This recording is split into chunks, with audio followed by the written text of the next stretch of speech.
Amigos, como siempre, un gusto para nosotros tener en nuestros estudios a la doctora Yaritza López Robledo, quien es psicóloga clínica y además es la coordinadora del Comité de Ética de la Asociación de Psicología de Puerto Rico. Doctora, bienvenida a Tu Salud Informa. Gracias, Julio. Saludos a todos los televidentes nuevamente. Un gusto tenerla acá con nosotros. Doctora, en ediciones anteriores comenzamos a hablar del tema del Código de Ética, es decir, los principios éticos que rigen la profesión de la psicología acá en Puerto Rico.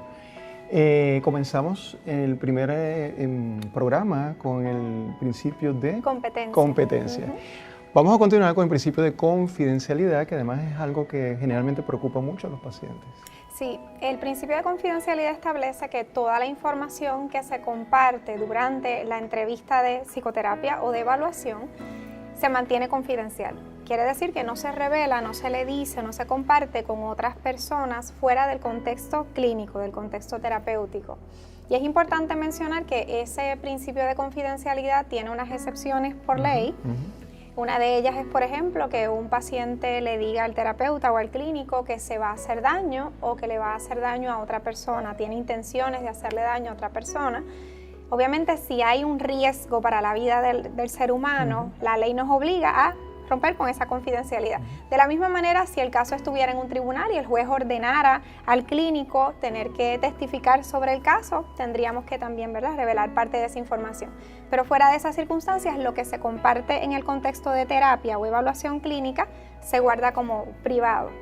Doctora, y cuando inicia, podríamos llamarlo como el contrato terapéutico entre el paciente y el terapeuta o el psicólogo o psicóloga, ¿eso se conversa? ¿El psicólogo se lo pregunta, se lo dice? Es correcto. Sí, siempre en la primera entrevista, antes de comenzar a ofrecer el servicio, se obtiene el consentimiento informado, que es esa autorización por escrito del paciente. Y lo firma el paciente. Y es correcto, y se firma, y todo esto que yo describí con un poco más de detalle, está estipulado en la hoja, está escrito en la hoja que se le explica y que firma el paciente de manera que tenga el conocimiento. En el caso de un menor de edad, pues obviamente lo firma su padre, madre, encargado o tutor legal, que es quien estaría autorizado a poder ofrecer esa autorización.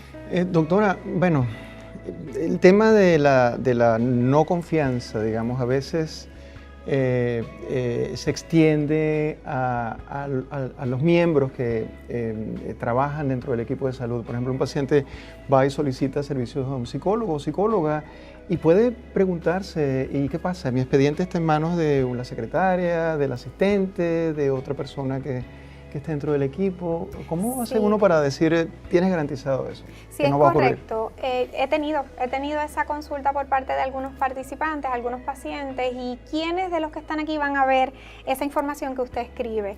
Pues claro, siempre el clínico tiene control sobre la cantidad de información o detalles que se incluyen en ese expediente, y uno es muy cuidadoso de a lo mejor, ¿verdad?, detalles muy personales no incluirlos, máxime si está esa preocupación, pero todas las personas que están en el centro, el psicólogo, debo aclarar, le garantiza la confidencialidad al paciente, así es que no revela esa información a otro personal del centro, a no ser, por ejemplo, que una persona que trabaje con facturación accese data, ¿verdad?, de sociodemográfica de esa persona, pero datos clínicos que están en proceso de terapia realmente se guarda esa confidencialidad, así es que aún dentro del centro el paciente puede tener esa confianza de que esa información privada no se está compartiendo. Y algunos de esos datos, por ejemplo, a fines de investigación, eso previamente se tiene que ser autorizado. Eso ya está autorizado en caso de que se anticipe que se vaya a utilizar para fines investigativos. Y generalmente pues no llevan la identificación. Correcto. Identificadores que se llaman de personales del paciente. Es muy importante que se sepa esto porque ya hay un tema relacionado un poquito al estigma y el no querer ser identificado como paciente cuando va a buscar servicios de salud mental, así que esto es bien importante. Bueno, doctora, hasta la próxima entrega. Seguimos, ¿verdad?, con los principios de ética. Sí. Hay mucho más de qué hablar. Sí. Muchísimas gracias, doctora, por haber estado con nosotros. Como siempre, ustedes, amigos, mucho más de Tu Salud Informa en el próximo segmento. Adelante.